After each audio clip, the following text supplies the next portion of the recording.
ময়মনসিংহ ৬ আসন থেকে নির্বাচিত মাননীয় সদস্য জনাব মোহাম্মদ কামরুল হাসান। জনাব মোহাম্মদ কামরুল হাসান, আপনার সময় 7 মিনিট। ধন্যবাদ। জি, মাননীয় স্পিকার, আপনাকে ধন্যবাদ।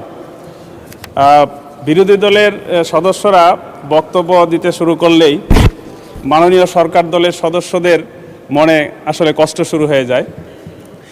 আমি এই কষ্ট পাইলেও আমি তাদেরকে একটু কষ্ট দিতেই চাচ্ছি, এই জন্য যে অতীতে 17 বছর বিরোধী দল এই সমালোচনা না করে আওয়ামী লীগকে ফ্যাসিস্ট হওয়ার জন্য সহযোগী হিসেবে ভূমিকা রেখেছিল।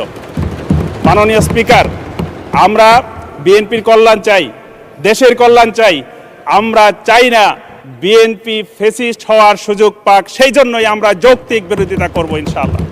মাননীয় স্পিকার, আমি বাজেটের উপর প্রথমেই বলতে চাই যে এই সংসদে সরকারি দলীয় সদস্যদের মুখে একটি শব্দ বারবার উচ্চারিত হয়েছে। ওই শব্দের সাথে আরেকটি শব্দ যদি ওনারা যোগ করতেন তাহলে অবশ্যই এই শব্দটি, এই বাক্যটি পূর্ণ হইত। সেটা হচ্ছে এই সর্বকালের সর্বসেরা এবং সবচাইতে বড় একটি বাজেট ওনারা বলেন। ওইটার সাথে অবশ্যই যদি সর্বকালের সেরা এবং সবচাইতে বড় ঘাটতির বাজেট এটা যোগ করলে বাক্য পূর্ণ হইত। মাননীয় স্পিকার, আজকে এই 26-27 অর্থ বছরে 2,43,000 কোটি টাকা ঘাটতি বাজেট ধরা হয়েছে। বিগত অর্থ বছরে 2,26,000 কোটি টাকা ঘাটতি ছিল। মাননীয় স্পিকার, ঘাটতির পরিমাণ কিন্তু বেড়েছে। আমি আপনাদের সামনে প্রমাণ করতে চাই এই ঘাটতি আসলে 2,43,000 কোটি টাকা না, বরং আরও বেশি। মাননীয় স্পিকার, গত অর্থ বছরে 4,15,000 কোটি টাকা রাজস্ব আদায় হয়েছিল, যা ছিল পূর্ববর্তী বছরের চাইতে 43,000 কোটি টাকা বেশি। আমরা যদি ধরেও নেই এই বছর সর্বোচ্চ রাজস্ব আদায় হবে, তাহলে সর্বোচ্চ আদায় হতে পারে 50,000 কোটি টাকা বেশি। সেটা ধরে নিয়ে হলেও আমাদের রাজস্ব আসবে 4,65,000 কোটি টাকা। মাননীয় স্পিকার, এখানে রাজস্ব আদায় ধরা হয়েছে 6,95,000 কোটি টাকা।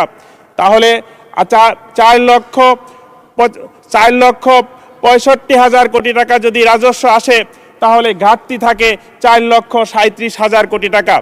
আমরা যদি মনে করি যে 4,37,000 কোটি টাকা দাঁড়ায়, মাননীয় স্পিকার, এটার সাথে যদি আমরা সুদ যোগ করি, এই সুদও এক প্রকারের ঘাটতি।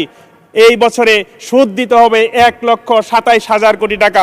মাননীয় স্পিকার, এই মিলে দাঁড়ায় 6 লক্ষ কোটি টাকা। মাননীয় স্পিকার, আমরা যদি দেখি যে 9,38,000 কোটি টাকার বাজেট বড় দেখালেও 6 লক্ষ টাকা যদি আমাদের ঘাটতি থাকে, তাহলে এটা হিসাব মিলবে কিভাবে আমার বুঝে আসে না। মাননীয় স্পিকার, আমার এই বাজেট দেখে একটি গল্পের কথা মনে পড়ে গেল। তাঁতির গল্প সেই স্কুল জীবনে শুনেছিলাম। একজন তাঁতি, তিনি তাঁত বুনছিলেন। এই সময়ে তিনি একটু ঝিমুনি আসলো। ঝিমুনি আসার পর উনি স্বপ্নে ডুবে গেলেন। মাননীয় স্পিকার, বন্ধুরা বলেন এটা নাকি স্বপ্নের বাজেট, আমরা তিরস্কার করি। মাননীয় স্পিকার, সেই তাঁতি স্বপ্নে দেখছেন যে এই তাঁত বুনবেন, কাপড় হবে, বিক্রি করবেন, টাকা হবে, একটা বাড়ি হবে, বাড়ির পাশে একটা বাগান হবে, তারপরে একটা পুকুর হবে, পুকুরের ঘাট হবে, উনি বিয়ে করবেন, সন্তান হবে, সন্তান বড় হবে। এরপরে সন্তান এসে একদিন পুকুর ঘাটে তাঁতি একটু বিশ্রাম নিচ্ছিলেন। সেই সময়ে এই সন্তান এসে বলবে, বাবা, মা তোমার জন্য তোমাকে ডাকছে, ভাত নিয়ে অপেক্ষা করছে, তুমি আসো, খেয়ে যাও। তখন একটু অভিমান করে তাঁতি বলবেন, না, আমি খাবো না। এই কথা বলার সাথে সাথেই উনি সজাগ পেয়ে দেখলেন উনার হাতের নাড়া লেগে ওই তাঁতের সেই সুতাগুলো ছিঁড়ে খান হয়ে গেল। মাননীয় স্পিকার, এই বাজেট যেটা 6 লক্ষ কোটি টাকার এই ঘাটতি বাজেট, আমি মনে করি এরকম একটি দুঃস্বপ্নের বাজেটে পরিণত হয় কিনা আমাদের ভেবে দেখা দরকার। মাননীয় স্পিকার, আমরা এরপর আমি যে বিষয়টি বলতে চাই, এখানে রাজস্ব আদায়ে আমাদের দুর্বলতা রয়েছে। মাননীয় স্পিকার, রাজস্ব আদায়ের ক্ষেত্রে আমরা দেখি যে অনেক ফাঁক ফুকরে 1 লক্ষ টাকা যার রাজস্ব আসার কথা, ট্যাক্স আসার কথা, সে ফাঁক ফুকরে সিস্টেম করে 10,000 টাকা দিয়ে পার পেয়ে যাচ্ছে। এইখানে সরকারকে নজর দিতে হবে। আমি মনে করি কর জাল বৃদ্ধি করে যদি এই রাজস্ব আদায় বৃদ্ধি করা যায় তাহলে অবশ্যই এই বাজেট ঘাটতি অনেকাংশেই পূরণ করা সম্ভব। দ্বিতীয়ত আমি বলতে চাই, বাংলাদেশের স্বাস্থ্য ব্যবস্থায় যে বাজেট বরাদ্দ করা হয়েছে এখানে 69,409 কোটি টাকা, সেটা জিডিপির মাত্র 1.01%। আমরা দেখি 5 থেকে 8 লক্ষ মানুষ প্রতি বছর বিদেশে চিকিৎসা নিতে যায়, তার অর্থের পরিমাণ দাঁড়ায় 55,000 কোটি টাকা। আমরা যদি এটার সাথে যোগ করি তাহলে দেখা যাবে যে বাংলাদেশের এই স্বাস্থ্য বাজেটের প্রায় দ্বিগুণ সমপরিমাণ এই আমরা বিদেশে অর্থ পাচার করে দিচ্ছি।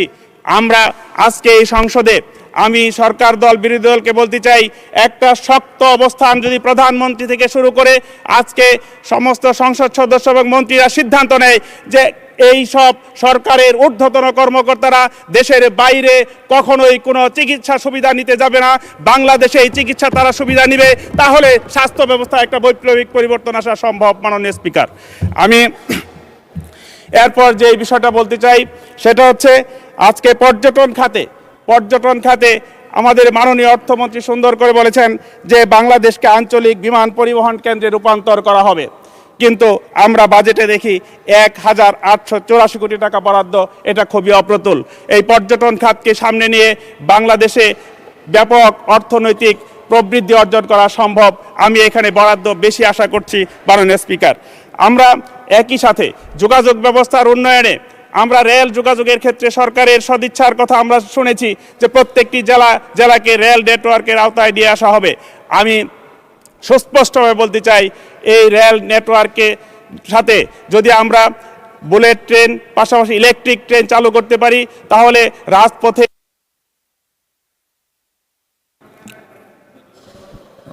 2 মিনিট সময় বাড়িয়ে দেওয়া হলো। ধন্যবাদ। মাননীয় স্পিকার, ধন্যবাদ। আমি বলতে চাচ্ছি যে সড়ক পথে যে দুর্ঘটনাগুলো হয়, সড়ক পথে যে যানজট হয়, সেটা নিরসন কল্পে আমি মনে করি যে আজকে রেলপথের উপর যদি গুরুত্ব দেওয়া হয় তাহলে অনেকাংশেই বাংলাদেশ সেই দুর্ঘটনা মুক্ত হবে, যানজট মুক্ত হবে। মাননীয় স্পিকার, জনশক্তি রপ্তানির ক্ষেত্রে আমরা বিশাল আয়ের সম্ভাবনা দেখি। আজকে একজন শ্রমিক যখন দেশের বাইরে যায় 7-8 লাখ টাকা লাগে, অথচ পার্শ্ববর্তী দেশ ভারত থেকে গেলে 1 লাখ 1.5 লাখ টাকা লাগে। এখানে কিসের ফাঁক, কিসের আসলে সিন্ডিকেট? এটাকে যদি ভেঙে দেওয়া যায় তাহলে 1-1.5 লাখ টাকায় যদি বিদেশে জনশক্তি রপ্তানি করা যায় তাহলে অবশ্যই আমরা মনে করি একজন কৃষক বা একজন শ্রমিক তার ছেলেকে বিদেশে পাঠাতে পারবে, এটা আউটপুট বেশি আসবে। আমরা মনে করি বাংলাদেশের অর্থনীতি সমৃদ্ধ হবে। আমরা জানি যে প্রেসিডেন্ট জিয়াউর রহমান এটার শুভ সূচনা করেছিলেন। আমরা সেই পথ ধরে আজকের সরকারও সেই উদ্যোগ নেবে বলে আমরা মনে করি। মাননীয় স্পিকার, দুর্নীতির কারণে আমাদের সব কিছু আসলে এই সমস্ত আয়োজন ব্যর্থ হয়ে যায়। এই জন্য দুর্নীতিকে না বলার সুযোগ সৃষ্টি করতে হবে এবং সরকারকে শক্ত হাতে এটা বন্ধ করতে হবে। সবশেষে আমি আমার এলাকার কথা কিছু বলতে চাই। মাননীয় স্পিকার, আমাদের এলাকায় ফুলবাড়িয়া, ময়মনসিংহের ফুলবাড়িয়ায় আসলে এখন দাওয়াতের পরিমাণ বেড়ে গেছে। আমাকে বেশি বেশি দাওয়াত দিতে চায়। দাওয়াত যখন আমি সেই বাড়িতে যাওয়ার পর দেখা যায় জুতা খুলে তার বাড়িতে যেতে হয়। মাননীয় স্পিকার, রাস্তাগুলো এত কর্দমাক্ত। আমার দাবি হচ্ছে এলজিডি মন্ত্রী মহোদয় আমার ফুলবাড়িয়ার সেই গ্রামীণ রাস্তাগুলো অবশ্যই সংস্কার করে দিবেন এবং সেই আহ্বান রেখে, এবং ময়মনসিংহ বিভাগ হচ্ছে সর্বকনিষ্ঠ বিভাগ, এই বিভাগে সর্বোচ্চ বরাদ্দ এই বাজেটে থাকবে, এই আশাবাদ ব্যক্ত করে আমি আমার বক্তব্য